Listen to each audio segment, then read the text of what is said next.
Welcome back to another edition of Sidewalk Conversations. Today I have one of my good friends here. The man, the legend, the icon himself behind any keyboard, any grand piano. I give to you people, Jae Elizee.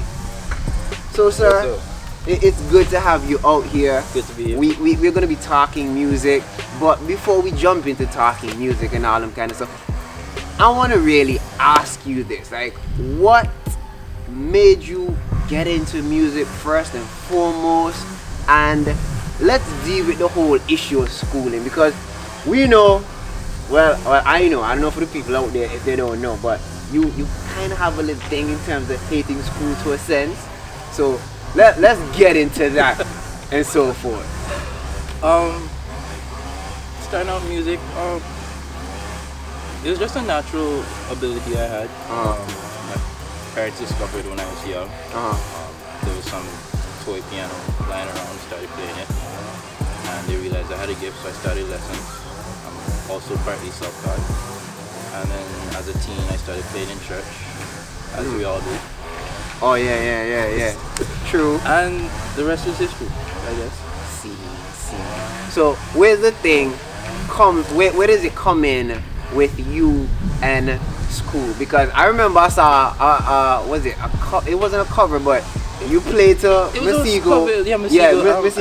I hate school, and I found that really dope. And I looked up the song. I was like, the caption was, "This is how I feel." I think that just came from the fact that I had just returned home from university. I have a bachelor's in accounting from UE, and it's like you come home from school and the opportunities aren't around as much, and you spend all this time and resources going to school, and some days it feels like, for what?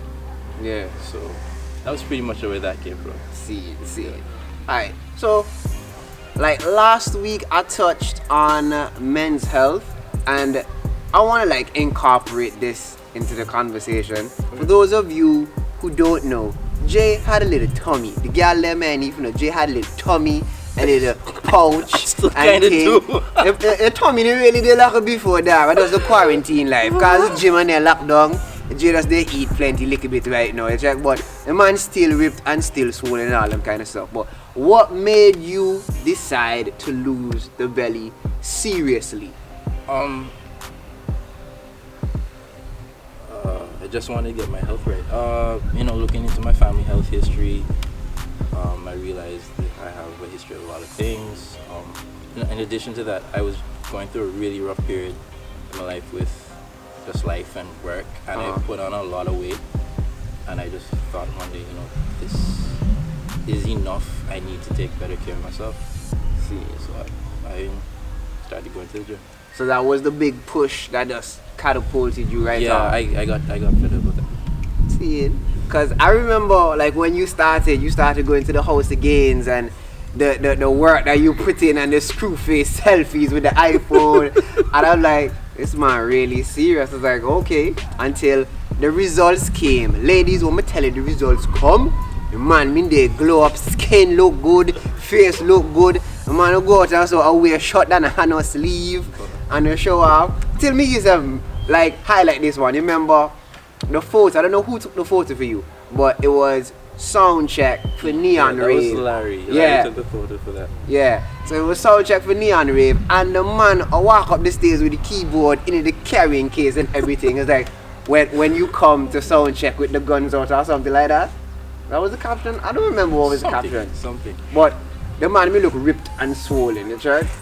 So I can see, and he did exude a level of confidence like no other till it started showing over in breakfast fet photos, started showing off in Dylan photos, and y'all don't take him lightly when he put on clothes. He's a man of class and swagger. I tried, thank you. You try? Man, kill it effortlessly.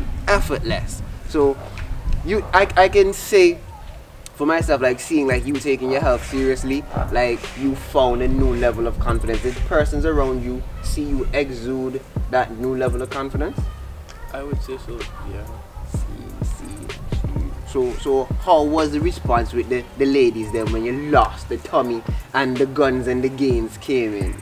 Cause your light skin now you had locks now, so a deadly combination. The thing is, I don't think anything about that really.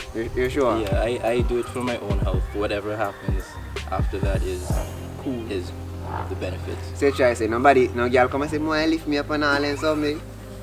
That is not for this camera. Ray, that's a well one played. That's a good one played. That's a good one played. But you are a band member of 1761 Black Gold, Can Cordis's quartet, and I feel like if I'm missing or something. Oh, the iconic icons. Well, iconic for Tea and Winter. I feel like if I'm missing or something as well. Am I missing out any other bands that you're a part of? Just Soul. Oh, Just Soul too. Yeah, Just Soul. And being a part of all those bands, how do you manage? That's a good question. Well, fortunately, all music is kind of seasonal, so okay, I'll use it for an example. With 1761 and Iconic, Carnival season is a short period of time, roughly April to August. We might get a few gigs outside of that, and then hotel season is October to April, so it doesn't really clash that much. Okay. Yeah. You have the few occasional double dates where I'll have to fly from one gig to another. But other than that, it's pretty good? okay. Yeah. Alright.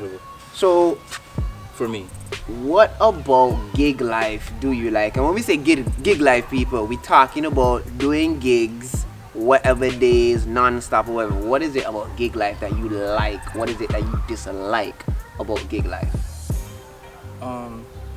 Just being able to play, do what I like to do what I love, play with bandmates that I enjoy playing with, who share the same vision, same passion for music as I do. Cool. I get you. So, we're still on the topic of music and so forth. I saw you in a photo with David Rudder. How did that come about? I think that was like the third time I played for him actually. It was just a case where our band was asked to back him for Colors. Ooh. Yeah. That was Rotary. Rotary. Yeah, Rotary. I think that's the third time. That's the third time. We did it for Colors about 10 years ago. And then we played for him in Montserrat for a festival they had down there, maybe 7-8 years ago, and then last year, 2019, came back again. Yeah. Always a pleasure playing for David. Okay. So now, let me get on like the local tip now. So I was going through social media today, and I saw a video of you, Ajani, Claudette, and the song was, oh gosh, what was the song? I think it's Hold On Me. Something got a hold on me. Like that production. I forgot about it. Yeah. I told you I came with my homework. Like that production was immaculate, from the lighting to the sound. It was just original and authentic. How does it feel when you're part of a production like that, being with all those talented musicians, not just yourself? Feels good. Feels good. That situation was funny because I actually got called the morning of that recording to go play for it. Oh, so it wasn't something that you practiced for? No, but because I played recorded in the past, we probably ran through the songs twice. I ran through the songs twice with her band or the band, and went through. It was for some Caribbean organization was putting on a party for the Vice President-elect Kamala Harris, and Claudia was selected to be part of that show. So we did a pre-recording for it. Okay. Right. That's good. Now I'm gonna dive real deep right now. For those of you who don't know, this man is amazing when it comes to covers and duets and so forth. So I've seen this man do duets with people, not really in person, but side by side. So you have a couple of duets with Deandra Williams when she sings Tony Braxton Spanish guitar, Kelly Richardson Whole World in His Hands, You done your research? Deshaun Hughes, I Am Available. I could go on. And how do you manage to capture that essence of music so beautiful, so pure, right there and then? How? Because when you touch the keys, it is amazing. Like the sound that comes from the keyboard, it is amazing. How do you manage to capture all of that? And you and them don't practice or rehearse. Like how do you manage to do it? Usually it's the case I ask them for the video, or they send me a video, and pretty much I sit down and think about, okay, what direction do I want to take this? What emotion do I want to evoke through that video? And I guess I'll work out something musically, and once I'm satisfied, so I'm gonna touch on this particular duet. It's with you and the Winterman playing Grateful. Now, when I saw that and I heard that just poof, because that duet came out like when we started going into the whole lockdown, the whole quarantine phase, and that was a rough time, but it gave us hope, some sort of semblance that there was a brighter day coming. Like, how did you feel doing that whole duet? Well, I mean, the pandemic has been a rough time for everyone. Even myself at that time. We all were home, nothing was going on in the country. True. So people were hurting, people were stressed out. So for me, it was a blessing just to bring some hope to the listeners. Yeah.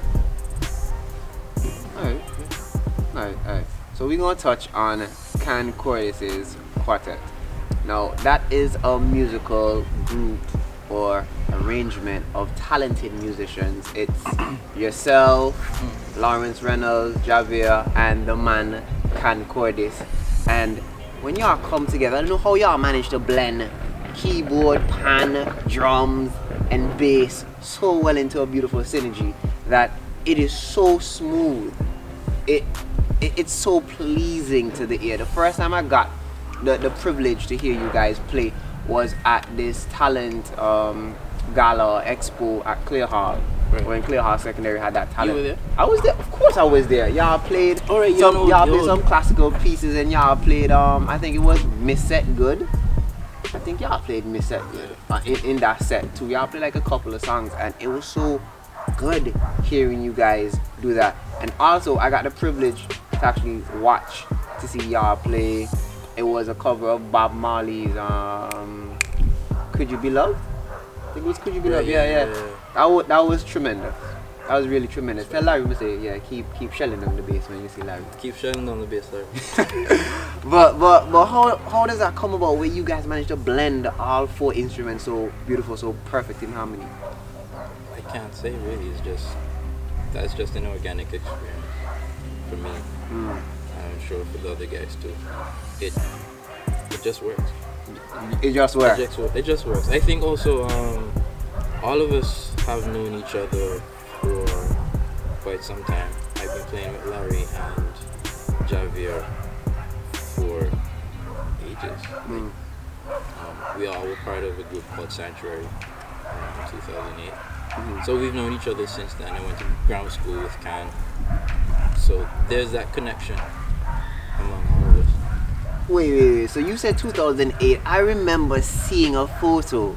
You on keys, Larry in the back on bass, and I want to believe that's where the original Screwface came from. I call it the original Screwface. I was like, look on the boy Screwface for a long time now.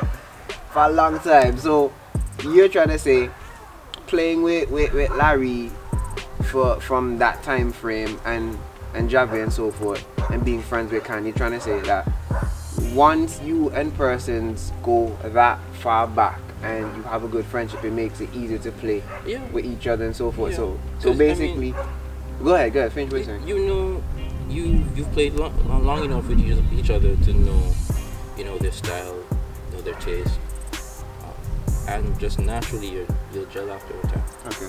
So there's a level of cohesiveness when it comes to that. Well, I got like a few more questions that I really want to ask. I really came prepared. I really did come prepared and so forth. But I want to talk about this one. How did you become a meme? I don't know. You became a meme, I think, twice. If it wasn't twice, I don't know if it was twice, but I know you became a meme or summer.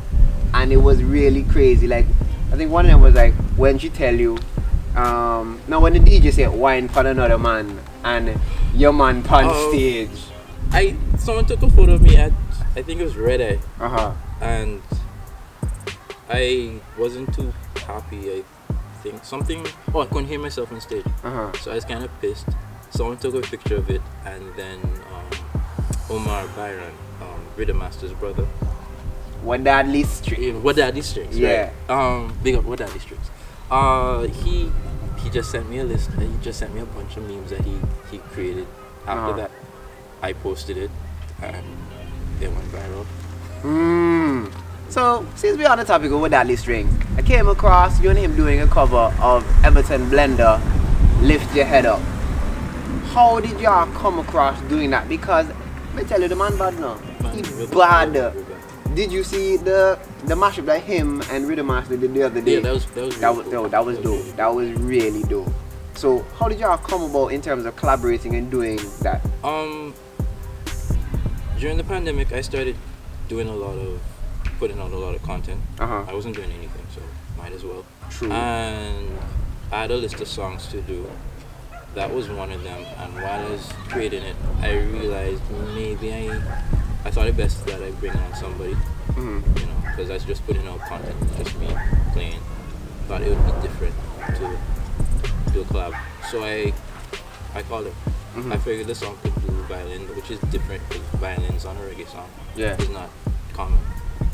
So I called him, he agreed, and we just communicated online. He'd send me his takes. Worked it out over WhatsApp with him. And then he said, I did my video, he did his video, we put it together. Alright. So you said you were putting out content during quarantine and so forth. Now, I got a chance to see like you put out a whole ton of content. I don't know persons if they're familiar with the content that you put out, but you have a thing when it comes to doing samples and live loops. So I've seen you do Lupe, Fiasco, Kick Push, Montel Williams, Let's Get It On, Nirvana, Smells Like Teen Spirit. You played Una Crush and Una, that song Una featuring Usher Crush. You played that clean. Y'all need to go and check that out on his Facebook page. Look for that and you'll find it. And also you did Justin Bieber's Yummy, as in build the whole beat from scratch.